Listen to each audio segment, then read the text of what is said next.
he's probably after Joe, I'd say he's probably probably up there, one of the top three lads I've ever marked. Movement and his pace is just like I remember marking him Monday down at Rye, and you'd be beside him, and next thing he's just like a racehorse. He'd take off like, and there was no catching him. And then the problem then as well is that he's a strike of a ball. Like he can strike off his back foot from 70, 80 yards. You can't even give him space. Like so, when he's on form like he was the last in the first half, he's up there with being unmarkable. And it's good to see him back now as well because I know he went through a stage here of injury. So, but again, when he got the ball in front of him the last day, he's so hard to mark. Like he can strike off his left and his right the same way. So like he's another threat inside if you wanted to bring him inside. Like I don't know, like I think myself, I like him coming out as a floater, like him jumping the third man from forward and that comes out the field of it because striking is just like you give him a ball 70, 80 yards out, he can pop a point. Not that the rest of the lads can't, but it just gives you a better, like a different option. And you put him in full forward or in the full forward line for a while, then if you want to bring Wheelo or Bino out for a while. But McCall is up there, one of the hardest players I've ever marked, definitely. Is he just one of these goal players that has the X factor? Yeah, he just has it all right. Like, yeah, and it just comes so natural to him as well. The whole running side of it. Like, he's one of those lads that I hate anyway, and a lot of lads hate where he could go out and he could eat Supermax tonight and he could go out and eat and sprints all day tomorrow and you might eat or drink for the last 5 weeks. He's just naturally a really good athlete. The Maroon White Pod brought to you by citylink. For bookings, timetables, updates, and any other information, head to citylink.ie. Welcome along to the Maroon White Pod.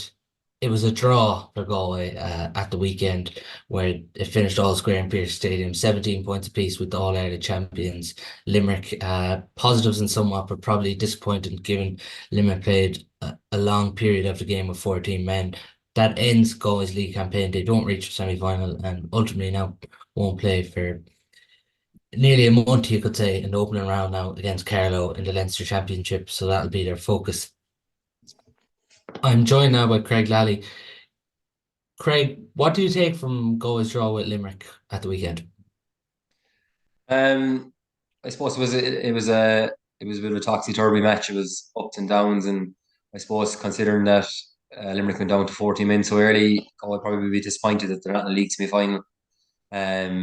And have another maybe one if not two matches before championship. But overall, it was good to see. I suppose a few more of the older heads back and get more minutes into Joey Cooney, Brian Kilkenny came back, and a few of the younger lads like Gavin Lee and stuff stepping up to the plate. And when there was a real test like this one, the match guy would have been aiming for a start in the league. League fixtures come out to target. So overall, I suppose happy to get a draw for a finish, considering the way the game ended. But I suppose disappointed really with considering the way the first half panned out and the fact that there were 3 points in at half time and probably looked in control of the game. The way the second half was, but again, I suppose when you actually delve into it and look at it, I suppose Limerick bringing on the key players at half time and the start of the second half that really settled them back into it. Overall, I think like it was a very competitive match. I spoke about it there probably before we come on air about the pitch and conditions. I suppose definitely it wouldn't be your normal Galway Limerick match down through the last few years where fast ball and out in front and quick hurling. It was very sluggish, I suppose, and a lot of big hits and the ground played a big part in that. And I think overall, when both teams look back in it, like it was fairly low scoring for what you'd be normally used to for Galway Limerick. And no goals, and a lot of wides and a lot of bad wides at that as well. A lot of missed opportunities, and I suppose when both teams go to break it down over the course of the week, or always case over the next few weeks leading up to championship, that'll be a big factor of how they miss so many chances at fighting stages. Was it important for us just not to lose that game, given our record against Limerick, really, since you could say 2018? Yeah, I agree. Like I think that especially the way they came back and the way they fought at the very end, and I'd be happy with that. Especially the way they dogged it out at the end, and who the younger lads were on the pitch at that stage as well. So it's always important not to lose again, definitely. And like no matter what way you look at it, Limerick did did finish up on the pitch with a lot of their Ireland winners from Wilton, who Garrow Chegarty, Jim Burns, and Peter Casey, to mention a few that come on in the second half. So they did finish strong. I know they were still missing a few more. Sean Finn was in the bench. And there was a few more still to come back, but at the same time, that was a fairly strong Limerick team that finished out the game. So like, there's a lot of positives to take from that, especially the goal. It was great to see that they did bring it back to level when they went a point down and 2 points down, and Henry has to be very happy with that, and that's definitely one of the main positives to take from it. And I suppose over the course of the whole league campaign, he's used a lot of players, and on the overall side of it, I presume he's fairly happy with how the league campaign went, bar the fact that he didn't get through to the final. Nice bit of bite in the game. The schmozzle over near the stand. Shane O'Brien gets dismissed. Adrian Toohey's shoulder, he receives the yellow card. Joseph Cooney in the corner against Fergal O'Brien, and then David Burke probably does connect somewhat with Peter Casey, but gets a yellow card. So there was a nice bit of bite building between these two teams as the game went on. Yeah, there was without doubt, and like I think at the very start when Galway came out of the blocks fairly quick, I think that they were there to set a marker, and over the course of the first half, they were definitely the better team, and a lot of that was pure aggression, and they were in Limerick's face, and they were looking to start them schmozzles, and they were in hard and tackles, and it was great to see, and it's what you want to see. It's what Limerick are renowned for the last 5 or 6 years of hard work and big hits, and like there was without a doubt, there was. I suppose I'd say when Henry looked back on it, or the Galway team as a whole looked back on it, they were probably lucky not to have a man sent off. Definitely, um, whether it be Ado or Davy or they were borderline. But look, at the end of the day, it was the conditions that brought that to it. Like it was just the ball was getting stuck in the ground. It was causing these sort of roughes, and and then late hits. They'll always happen with weather like that in games like that. And I think the Sean Linehan one, I think, was a small bit harsh. I think when you look back on it, like a lot of those sending offs really happen when the guard is pulled off. Opposed to, I think with that one, it was kind of just it was a rub of the arm that flicked it off the head more so than the guard being pulled off. So, it was the fourth official actually that the referee was going to let it go, but the fourth official called it back. So, um, and with those type of conditions and with those with the pitch the way it was, normally the referee would tend to try and even it up as the game went on. So, in all fairness to Galway, even though there was some of them borderline, their discipline was fairly good from there on in, for the next 50 minutes after that. But yeah, look, I suppose overall, it was a tough game to be a referee in. Wouldn't like to be a referee in it myself, like because there was a fair intensity to it, and as I said to you, the conditions didn't help in the rain came down there in the second half for a while as well. So, Pearse Stadium, I tell you, it did well now to hold them 2 games on Saturday, considering it was fairly rooted up by the time the hurling was over before the football started. On the middle third, it was highlighted on the Sunday game last night that that's where Galway really did match Limerick over the weekend. Is that the most impressive aspect of Galway's performance from the weekend?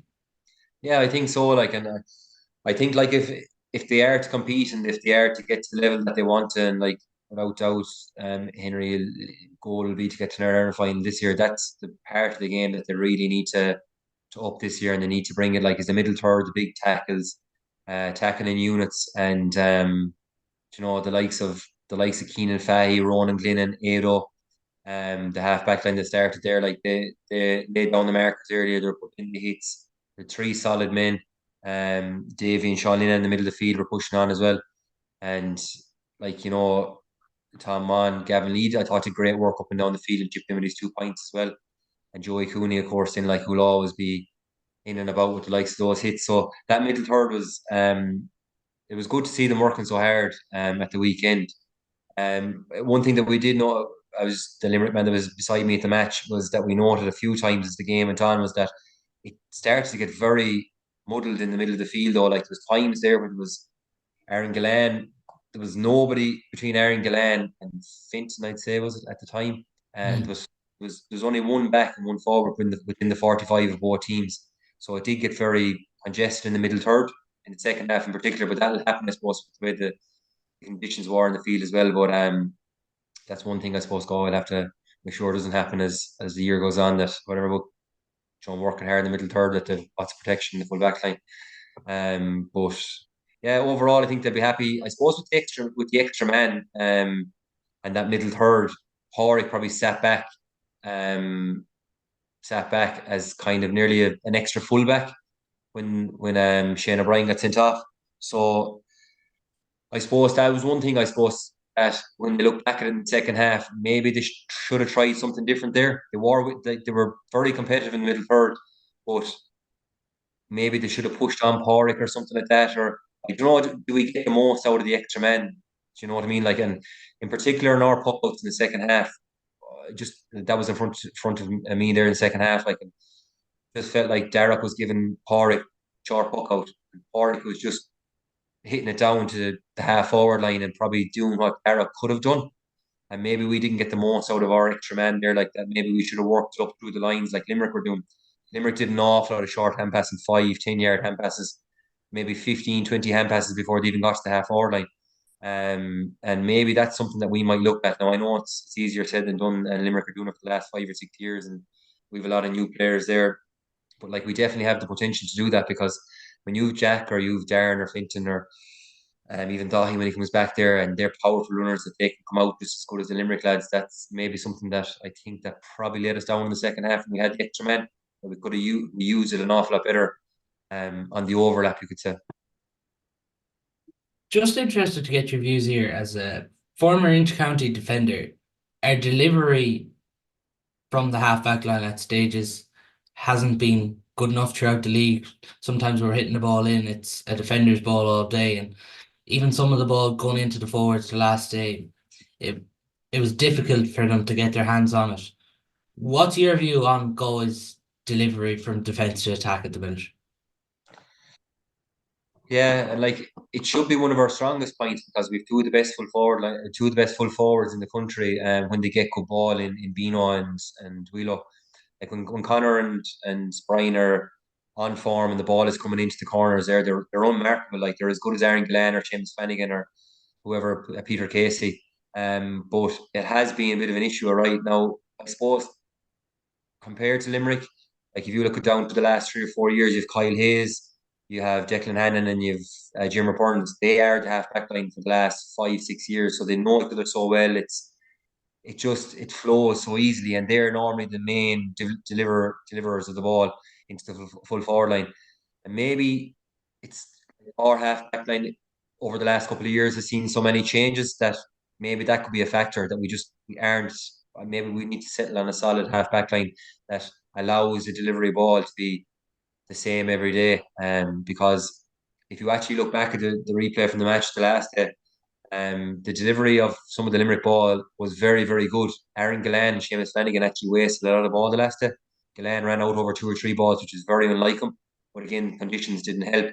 And Seamus Flanagan, who actually got on the ball, but actually didn't make much use of it. He got blocked down a few times by good defending and forced balls back and 1 or 2 wides. And but the movement that they have inside the two boys, he's as good as Connor's and Brian's. Like, there is no difference to movement, but it's just, I think it's something that we have to look at, and we have to get back into as the championship goes on and gets going. I think that's something we really need to work on, is get the ball into the two lads, Connor and Brian, if they're inside, or if Connor Cooney goes in or Evan is in there, that the ball is good inside and we make use of it, because like, that's Limerick's game plan off to a T. No matter how many hand passes they come off or could bring out of the backs, it's always get the ball to the zone where you let it in. Then Dara Donovan, or whether it's Will Donoghue, or three lads in the half back line, that they get the ball in, then whether it's crossfield or whatever it is. So I think we need to try and get into that habit as well ourselves. But I think that we did too much with the last day, where the ball came to Porrick or whoever it was, and we just launched it up the field, Yeah. and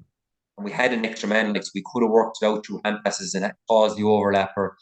And like I said to you, when Darren come on or Jack was there, or Finton was there, we had the pace to bomb on with that overlap, and then get us to half midfield, and then work in the. It's an awful lot easier to hit the ball into the forward line. It's an awful lot easier for the full forward line to move when it's coming from midfield, opposed to our own 30 or 20 yard line. That is a good point, because even in the first half, there were stages where we worked the ball really well, but we nearly seemed to go away from where I felt in the second half. We did, yeah. Like I think whatever it was in the second half, there was so much ball just hit from our 21 to 45, and it was just down the lines. It was just a long, long ball. Like it was hard to fathom out the fact that we had the extra man that we needed to hit the ball from such a deep position, and we should have been able to work the ball up. We should have been able to work the extra man and work the overlap. And like you could even work the overlap all the way up along. You didn't need to. You wouldn't even need to hit the ball in when you have an extra man like that.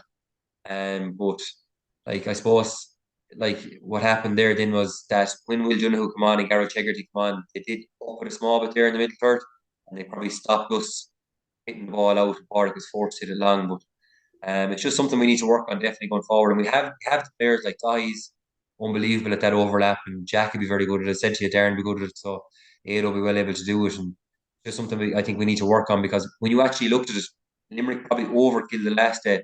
Where no, they are normally very very good at it, but I think it was one of their poorest days where they overkilled the ball with hand passes. It was times there they were giving a hand pass 3 and 4 yards, but like it broke down a good bit in the last day. No, it normally doesn't. But I suppose that comes with confidence. They're doing it for a long number of years now. But I suppose the other side of that is they're now bringing in young lads who are buying into the game plan straight away. Like Colin Neal now has gone back in the half back line, and my God, the way he was running out there the last day, he was powerful running out from the half back line. I think we need to get that into our half back line where they're just a free license to run off. Just on Carl Mannion's performance the last day, it was nearly like the Carl Mannion show in the first half. Where does he rank for you with the Galway players you played with? Oh, he's probably yeah, after Joe, I'd say he's probably one of the probably up there, one of the top three lads I've ever marked. Movement and his pace is just like I remember marking him one day down at the Rye and you'd be beside him, and next thing he's just like a racehorse. He'd take off like, and there was no catching him. And then the problem then as well is that he's a strike of a ball. Like he can strike off his back foot from 70, 80 yards. You can't even give him space. Like so, when he's on form like he was the last in the first half, he's up there with being unmarkable. And it's good to see him back now as well because I know he went through a stage year of injury. So, but again, when he got the ball in front of him the last day, he's so hard to mark. Like he can strike off his left and his right the same way. So like he's another threat inside if you want to bring him inside.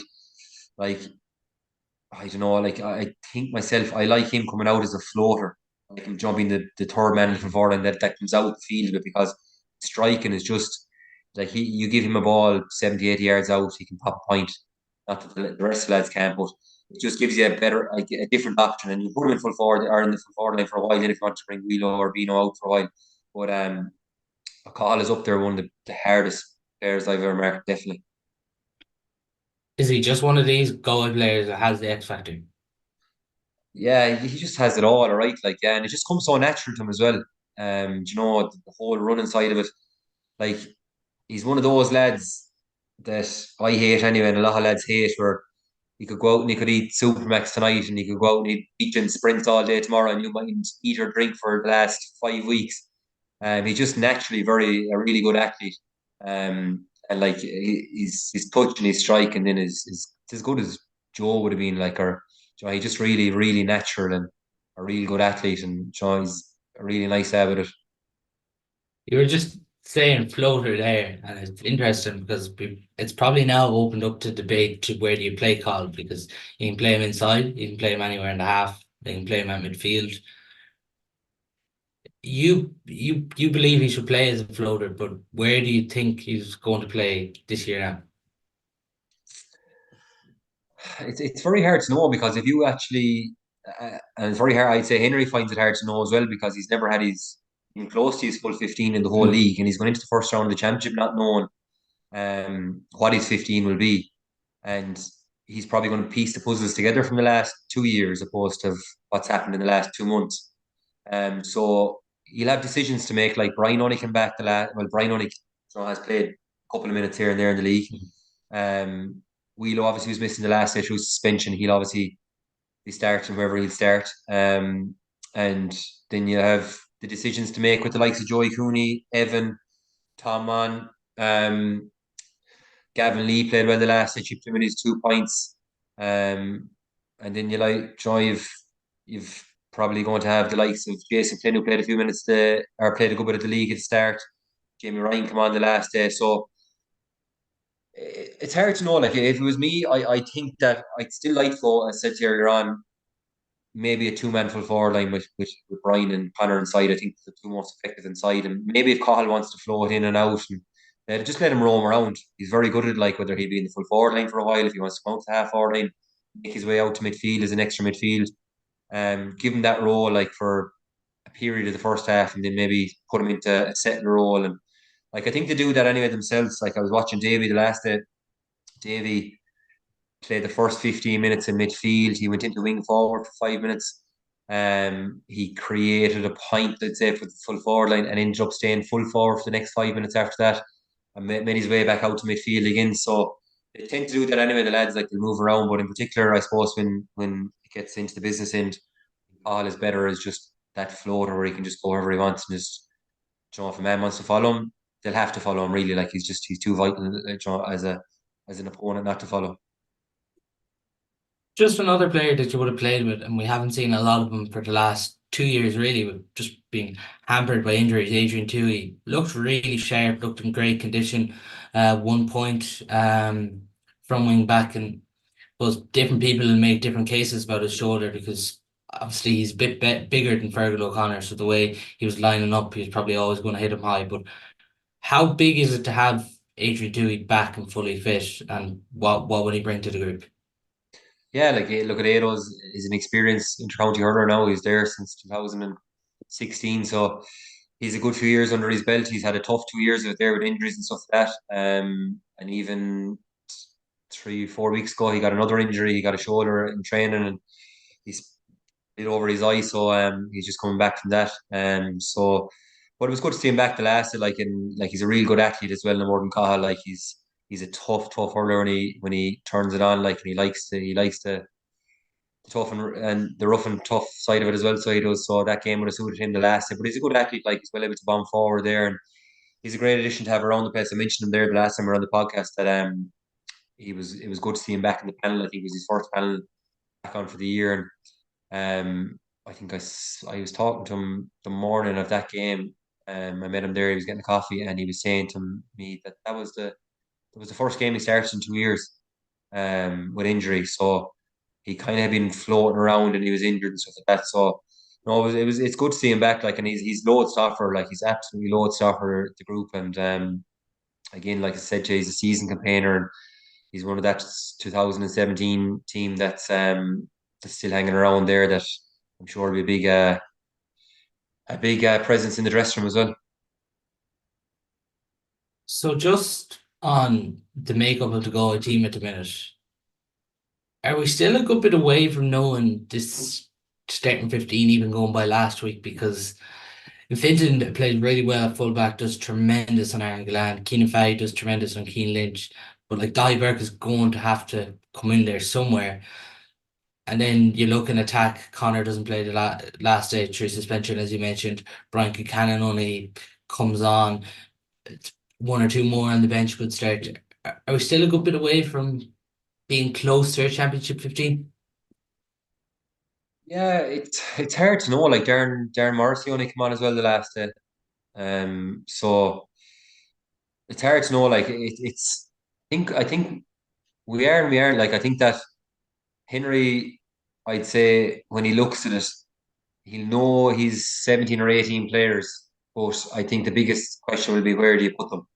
Um, because like I'd say he's tried out a lot of different positions and more than Dahi. I think Dahi played at 3, 6, and 7 in the league. So, as you said, Finton did well the last day at fullback. So, Keenan is going well. In all fairness, to him, he's fine it there. He was very good at 6 the last day. So, where does Dahi sit? Ado was good the last day. Darren obviously is one of your Darren has been a starter for the team the last 3 or 4 years. So yeah, it's interesting to see. Like Porrick wouldn't have played foot cornerback for a few years, and now he's back cornerback. So does Porrick stay there? Does Darren go back in? And then as you go up through the ranks, like Davy got more minutes under his belt there the last day. So Um, Sean Lennon is doing well there in midfield as well. So look, I think that there's still, I think he still has a lot of he's a lot of decisions to make in regards to where who goes where. And I think he will know at this stage he's 18 or 19 players that he's to pick from. But look at the way things will go in 4 weeks' time, first round of the championships. The way things are looking for the last couple of weeks, more than likely going to be one or two lads out anyway, because he's it's the way it's been like that. He hasn't had a full team to pick from, so it's probably unlikely that he's going to have everyone fully fit for 4 weeks' time. Probably nearly disappointed in one sense that Declan McLaughlin and Liam Collins have struggled with injuries, and even Tiernan Killeen for a stage as well throughout the league, because there would have been players that you would have kind of loved to see get game time in the league and get more minutes in their belt, because realistically we probably haven't seen them three enough when it comes to championship. No, and that game, the last, it would have been perfect for them as well. Like, that would have been a real test for them to see against the likes of that Limerick full back line for the two lads, or if Tiernan was up against the likes of Garrett Hegarty when he come on, or someone like that. It would have been nice to see them in it. Like, and they are the future. Like that, they're going to be there for the next 10 years, and they are the lads that you'd be hoping at the minute that might come on and be the Seamus Flanagan or Peter Casey or whatever the Limerick subs are that come on like for this year and really drive it on. Like they're the lads that need to push on. So it's a pity, all right, with injuries for the likes of those. And when you look at the Galway panel the last day, when you get the three of those back Bahi and Connor, it'll be great competition for the 26 as well the next day, even more so than the 15. Like there's a great old battle going on there with Darragh and Aina and goals as well. Like and in all fairness to Darragh, he hasn't done a thing wrong since he went in, and he was the same on Saturday. Like his puckouts were good. His distribution was good. He was great talking and stuff like that, and no mistakes or anything like that. So that'll be another decision for Henry. Like it'll be hard for Henry to drop Darragh at the minute the way he's been so steady in Aina's replacement. Just on Galway's lead then at half time here, really good in the first half, 9-12 up. We didn't get a score then in the second half until the 47th minute. We didn't necessarily struggle though in the second half because there were loads of chances we actually had. So that's not really a concern. Tom Monaghan was really good at 11, caused huge problems from Declan Hannon just coming outside the pocket. But it was probably just one of those days at 11 where one day they go over, the other day they don't. Yeah, in particular down the left hand side there, the stands. There was just one there. Brian Bino had one down the same wing as well, just after coming on. Actually, there were just two vital stages. If they went over, we would have pushed on, and just stuff that, as you said, was just one of those days. I think Evan missed two frees. He'd normally get them with his eyes closed. So Jamie there was Ryan had a chance in the corner as well. Jamie, and he cut in lovely like that time, Yeah. so like nine times out of ten, Jamie do that with his eyes closed as well. They're just stuff that just was just one of those days for that. And then of course, Jimmer Burns was pinging every free he got. He didn't miss one. Like he come on and he get 4 points in the second half after coming on. Yeah. So it was one of those days that and when you're playing Limerick, like, and especially in the second half when the big guns on, when Wilton Hu and Garrow Chegarty and Jimmer Burns and Peter Casey come on, you need those to go over. Like you need all those to go over. Like you might get away with that against the likes of Wexford or Kilkenny, or not even Kilkenny, but Wexford and Westmeath or someone like that. But you won't get away with that against the likes of Limerick, Kilkenny, or something like that. They need to go over. Like and look, it was. I know I keep referencing it like the conditions weren't great, but at the same time, like when Mano looks back on that, or Brian looks back on those misses, or Jamie, like they would just they do that, but 9 times out of 10 or 99 times out of 100 they go over the bar. So chances created won't be an issue when they go through the stats. Conversion will be, and I'd say efficiency will definitely be a big factor. Just there when you reference Jimmy Browns, if you're almost in to go half forward line and you foul a Limerick player there, you're saying grand, but I suppose it's just when Jeremy Burns is fouled in that position, you're almost giving Limerick a score. Compared to Limerick were nearly doing the same to us. There was cynical play even when Gavin got it at one stage, he was pulled across and they did it on multiple times. They just stopped. Garrett Hegarty made a foul again at one stage, but the difference was Limerick had, I suppose, that threat of being able to score for frees from deep, and we didn't. Yeah, definitely. Yeah, like and look at he's an unbelievable strike at the ball. Like it's just it's like an arrow. Like do you know what? It wasn't even his frees. He had a massive contribution from play when he came on as well. He broke up some great ball. Overall, he was in the middle of rucks. He laid off a few balls. He one or two great balls into Aaron Gillan and Seamus Flanagan that we spoke about earlier on. Those balls that went in were actually from him. His overall contribution when he came on was just really, really good, apart from frees. And it's more than Will Donoghue. Like it's when you see it, I think when you see it from when they start the game, you don't see it as much as when they come on like the last day. And it's a while ago since I've seen the likes of the three of them coming on in the space of 10 minutes to see what they gave for the last 25, 30 minutes of the game, like, and the hits they put in, the way they control the game, the way they brought the young lads along, like they were telling Adam English to go there and telling Paul O'Neill to go there, and they just really, they really just orchestrated everything when they come on, the three lads, and you know, they put in the hits in as well, like, and it's the more than the time Davy caught your man with the hurl that time, like it was Will Donoghue that was in the middle of that, and he was the main man, and he was leading, like, and Limerick probably lacked that in the first half, or didn't have that big physical presence to throw his weight around, and I think between the three of them, like they changed the game in the second half definitely, and they gave Limerick the X factor they were missing in the first half. Is the most pleasing thing. I know we referenced we didn't lose it, but particularly when we went 17-15 down, it could have been easy to throw in the towel, but even just to the way we worked the two frees and I suppose just dug it out. Yeah, definitely. We've lost those games in the past as well, Paul, plenty of times. Um, where we've went a point or two down, and in particular against Limerick, we've lost by that margin, 1 or 2 points over the last couple of years. And you know, it was good to see, like, and it was nice to, like, and fair play to Evan, like, because as mentioned, like he had missed two frees that wouldn't be like him at all in the first half, and you know, it took Bottle to put them over the bar, and they were tough frees in the conditions, and he nailed them on, like, so. It was good, like, in all fairness, and considering the wides we had as well in the second half, it would have been easy to fold and go down. But it was very, very good, pleasing to get a draw, and like the difference between a draw and a loss leading into the next 4 weeks would be massive as well for confidence within the camp. Do you see them sticking now with Hinton and Keenan at 3 and 6? Um, it's hard to know. It's very hard to know, like, because yeah, it's hard to know. Like, if it was me personally, like, Finton has been the best fullback in the club hurling in Galway for the last 4 or 5 Yeah. years, without a doubt, and that goes above anyone else. Like, even if Dahi was playing fullback for Turlock, which he hasn't, but like, he's been really, really solid fullback. And if you were to go by them displays or those displays over the last couple of years, you it was hard to understand why he probably hasn't been given more of a chance at fullback with the county. And even the last, like, he's he definitely he played he embraced it the last day when Dahi wasn't there, and he really stood up to play it. And, like, in all fairness, like, he was on Aaron Gillan, like, the hurler of the year, so, like, what tougher task.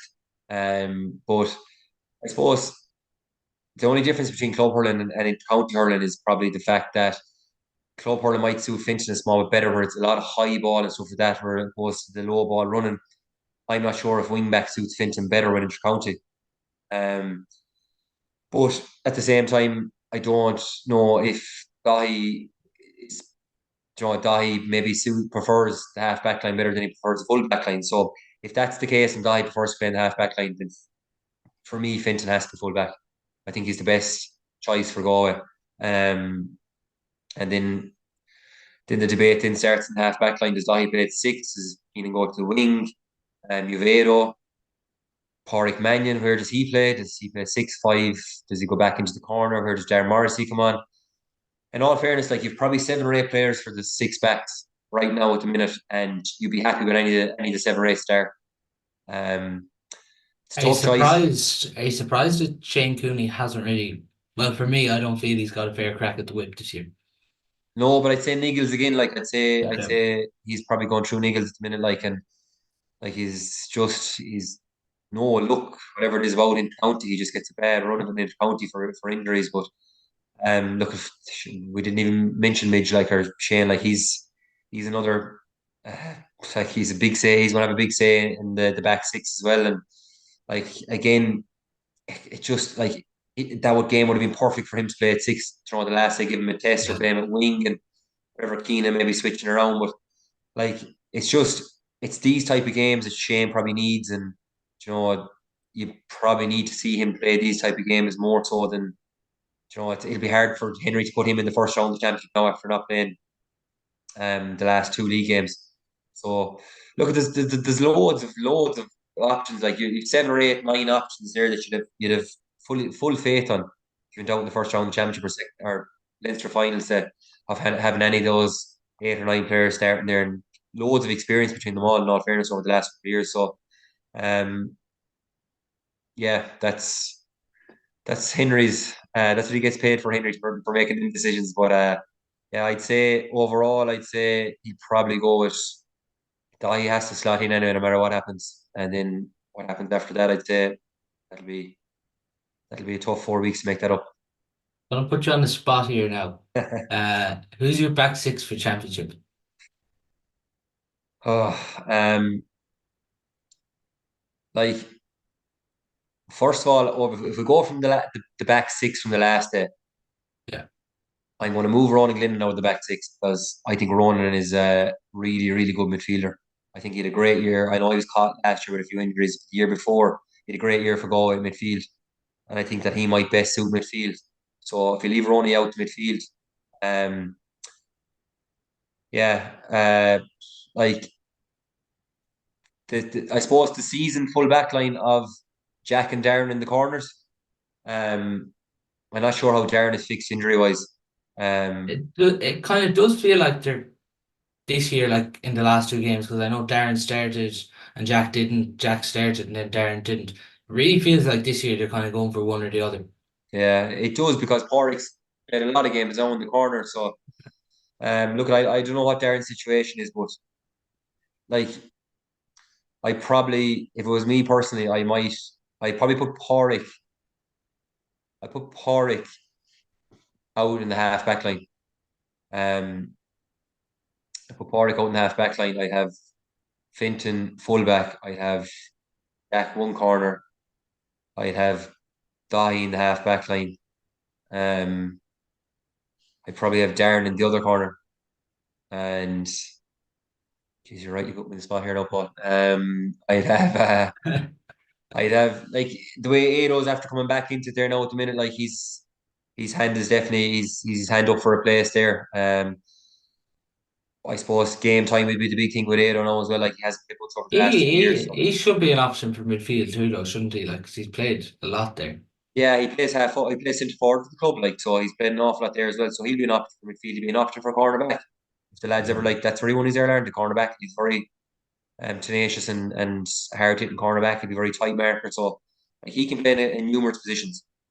Both the half back line really is just who plays where. Does Zahi play at six? Does Porrick play at six? Keenan the last day is Keenan better suited to wing back? Um, there's a lot of decisions to be made there in the half back line. Like obviously Shane now not being involved in the last while, he's not going to be. I'd say well maybe he will, but it'll be tough for him to start the first round of the championship. But it's a tough one to pick down the half back line. Yeah. It's a Yeah. tough one to pick. But I would put Ronan Glynn out to midfield if that was me. I think Ronan is just like he did well the last day as well. In all fairness, and he's physically got very strong as well. He's well able to mix it now. So he's but his thought 2 years ago he had a great campaign in midfield. Just on midfield, it does feel like David Burke and Sean Lennon more than likely will be there for championship.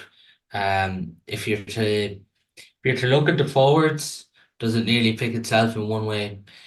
Maybe Connor Cooney moves out to the half with Carl Mannion and Joe Cooney, and then is it Evan Ireland, Brian Cannon, Connor Whelan? It's hard to know. It'd be very hard to leave Thomas Monaghan off now as well the way it's going. Yeah, Um, you know, it's great to see Gavin Lee coming back into contention as well, like, because obviously he had a great first year in Inter-County and probably went. He didn't get much game time last year at all, so it's good to see him come back in. Like I think he's loads to offer. He's really bulked up, and that was a good game for him as well the last day, and good game for him to get used to what Inter-County hurling is properly like against the Ireland champions, and he did well. Like got his 2 points, so he'll definitely have a big part to play as the year goes on, whether it'll be coming on as an impact sub or whatever it'll be. But like you've nearly hit the nail on the head there with the six lads. But I think Mono will definitely have to have some sort of a part to play, whether that'll be starting or not. No, but yeah, I think inside like Joseph, Connor, Cahill, you'll have the other Connor Wheelo and Brian and Evan, of course. In yeah, like it's yeah, he'll have a big decision to make there now with Tom Mann as well. Like he will start somewhere. I'd say. I know it definitely does feel like the depth is there and there's a dilemma for Henry. What does the next few weeks look like as a go earlier? Obviously, they wanted to get to semi final, they didn't get there. It's 4 weeks or so until their next game against Carlow, which they'll expect to win. And it probably puts them in a tricky situation. Maybe they would have liked to start it against one of the bigger teams. But the next 4 weeks, I know they're going to Portugal at some stage for a training camp. Does it really start to ramp up now? Yeah, it'll probably be a down week this week. We take it easy week this week, I'd say. Just we're not sure if they're training now Tuesday night or not tomorrow night, but they'll probably just take it easy this week and then ramp it up next week. And then they're going to Portugal for a training camp, so that'll be tough. There'll be a tough 2 weeks there in between. Then that block in between with 2 weeks where they're going to training camp, and then From usually. your own experience, like I know you're going somewhere sunny and people listening might be like, think it sounds great, but from your own experience, are they enjoyable or is it pure torture over there? Well, I've never had the experience of going over, so Okay.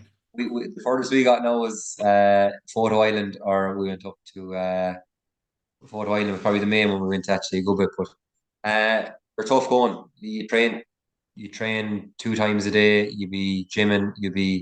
It's tough going. Like look at it, they are enjoyable though because you're away, you're training. Like it's full on. The there's two different types of training camps you can go on. There's this one obviously leading up to championship will be a bit more fitness kind of aimed, and then there'll be one in between championship like that's normally between Leinster final or Ireland final. You probably go somewhere will be more game orientated, like where you'd be doing more ball drills, 15 aside games. So that'd be probably a bit more easier going. I'm sure the fitness side of things will be a big factor over in Portugal, so there'll be a lot of running involved. So that won't be as enjoyable. But yeah, look at I suppose it's a training camp for a reason. It's not a holiday, so Mm. I'm sure they're probably trying to get the most out of it as possible. And look at it'll be it'll be that block there of the 2 weeks before the Carlow game that they'll be really really looking to put in a big 2 weeks of fitness and getting their levels fully up to championship pace, and then hit the Carlow game full steam ahead and really aim for the Leinster championship this year. Like I think that as a group and as a county, I think that Galway they just need to win the Leinster Championship this year. Actually, there shouldn't even be a talk of an All-Ireland final or semi-final. I think just totally focus on winning the Leinster Championship, especially after last year, the way last year went. I think it's just they need silverware through a Leinster Championship, and everything after that, then take it game by game. It's a semi-final, final after that, no problem. But just go out all guns blazing and be fully focused on winning the Leinster Championship. And how overall now, how do you think they're looking? Um, yeah, I suppose when you look at it there, when you go through it one by one, it's good to see that they actually have 20 players at any given time. You feel comfortable with them on the field, 20, 21 players. And that's not to say the rest of the lads having a part to play. Like, and then you have the likes of Johnny. If Johnny comes back, he'll be a massive, massive influence on the whole setup. Like, not alone just out on the field. Like, he's What does just he, what will he bring? his presence around the place. Like, he'll be vocal. Like, he'll be in the dressing room, he'll be vocal. He just, I suppose, the young lads will look up to him as well, like for what he's done over the last couple of years, and his whole presence in the dressing room, like he's a big unit. Like when he talks sense.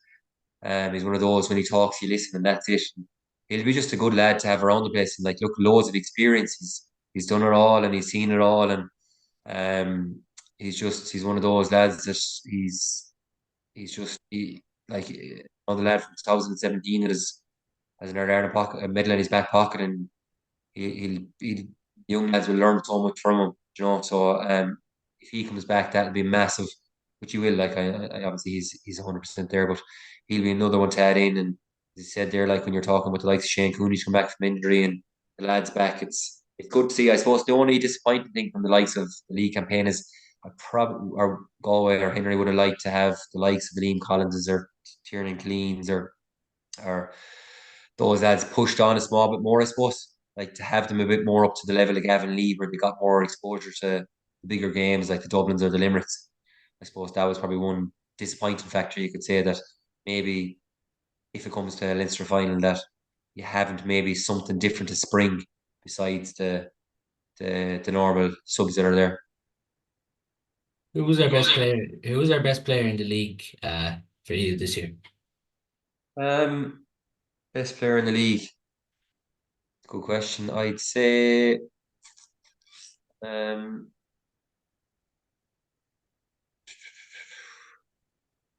overall, I suppose, like in all fairness, um Tom like there's been an awful lot of changes in swapping, I suppose, over the sports league. Yeah. So the team has moved around a good bit like consistently, I suppose. Who's played the most games?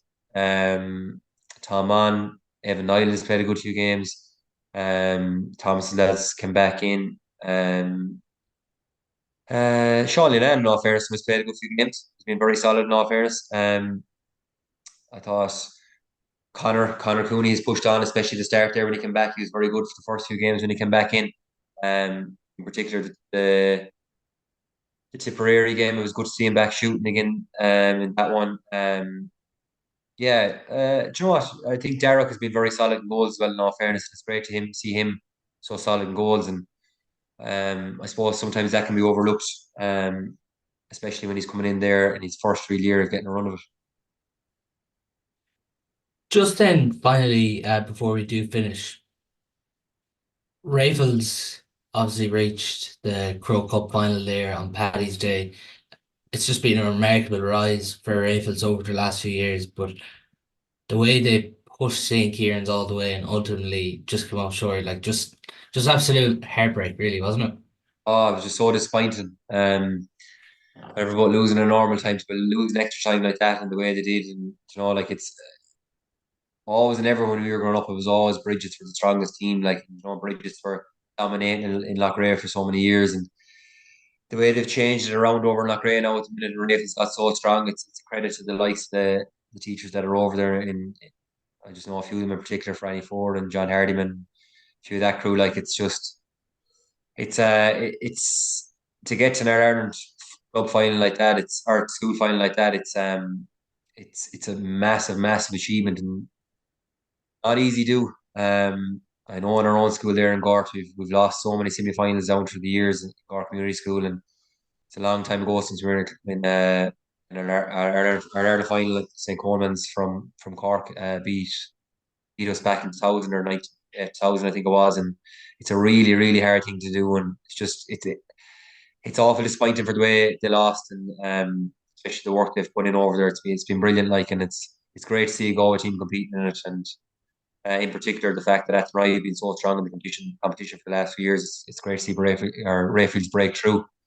Um, I know my own club mate there, Mike Mullins. He'll take a small bit of credit for that. He was teaching there for a few years before he went off to sunny Dubai to live the good life. So he'll be looking to take a small bit of credit for that. I know well.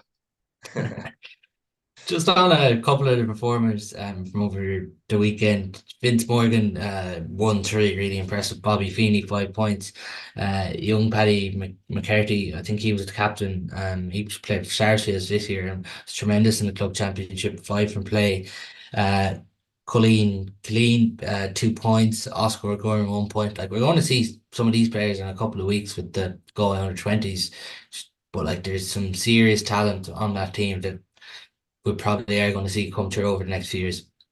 Yeah, without doubt. Like, and it's amazing when you actually go through the names there, the way the names are coming through again. So many names you'd have recognised with hurling families down through the years, and they're starting to break through again, and sons of ex hurlers and stuff like that, which is always the case, and that normally leads to massive success. And yeah, looking forward to seeing the 20s now in a few weeks' time. I know they've great work done there with the 20s, and Been talking to Ben there and Nathan and our club, and they're putting in a big effort there.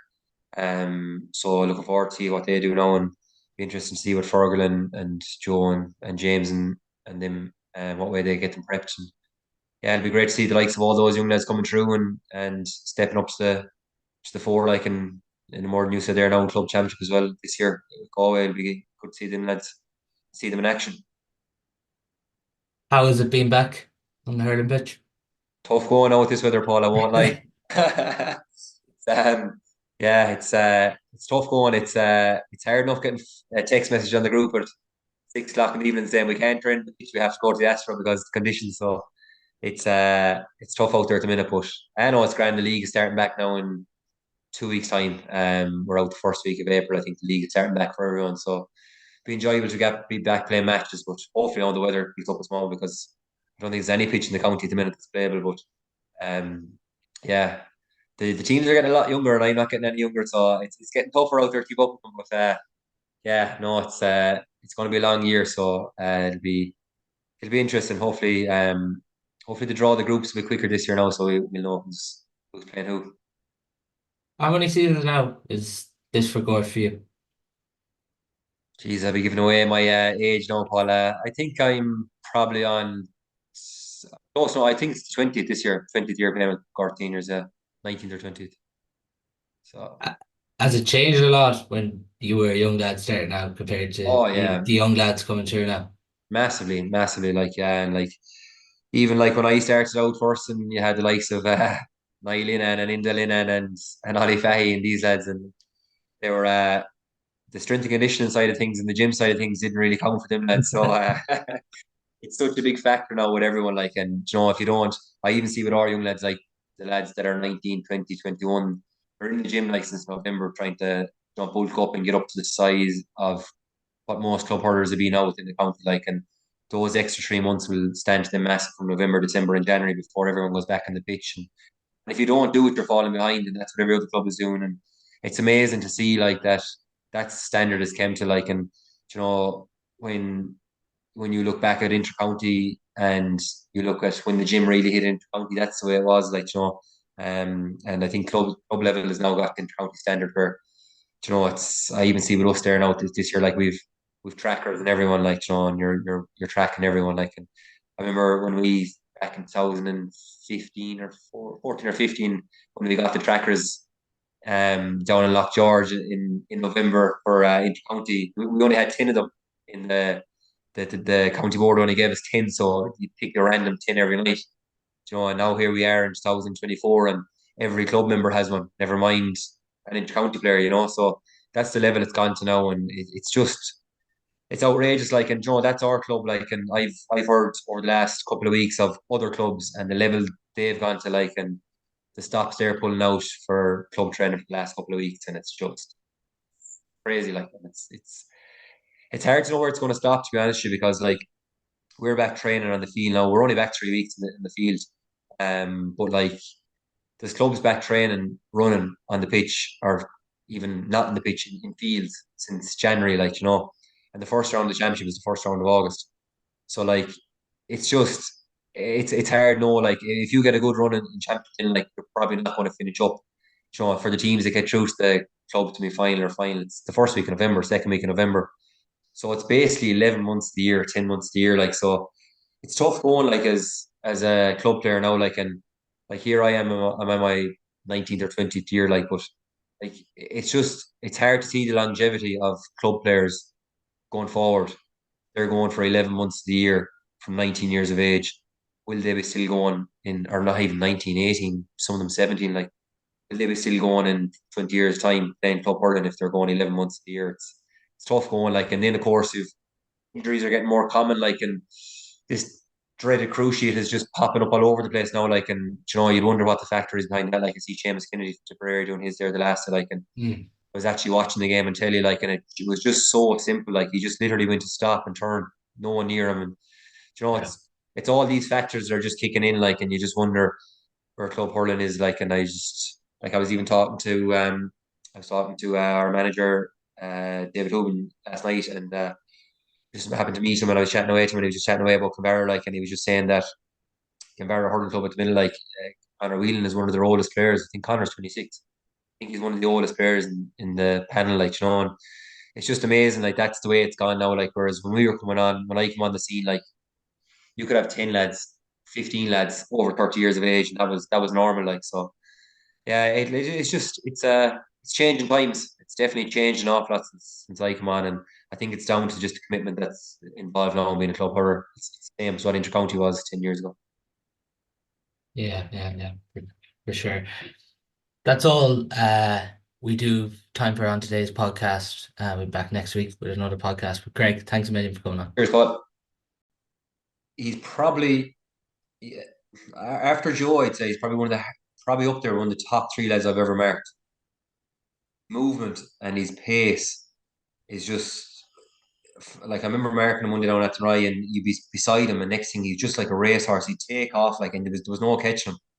And then the problem then as well is that he's a strike of a ball. Like he can strike off his back foot from 70, 80 yards. You can't even give him space. Like so, when he's on form like he was the last in the first half, he's up there with being unmarkable. And it's good to see him back now as well because I know he went through a stage year of injury. So, but again, when he got the ball in front of him the last day, he's so hard to mark. Like he can strike off his left and his right the same way. So like he's another threat inside if you wanted to bring him inside. Like I don't know, like I think myself, I like him coming out as a floater. Like him jumping the third man from forward and that comes out the field of it because striking is just like you give him a ball 70, 80 yards out, he can pop a point.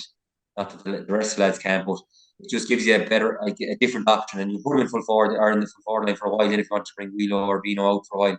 But McCall is up there, one of the hardest players I've ever marked, definitely. Is he just one of these goal players that has the X factor? Yeah, he just has it all right. Like, yeah, and it just comes so natural to him as well. The whole running side of it. Like, he's one of those lads that I hate anyway, and a lot of lads hate where he could go out and he could eat Supermax tonight and he could go out and eat and sprint all day tomorrow and you might eat or drink for the last 5 weeks. He's just naturally a really good athlete.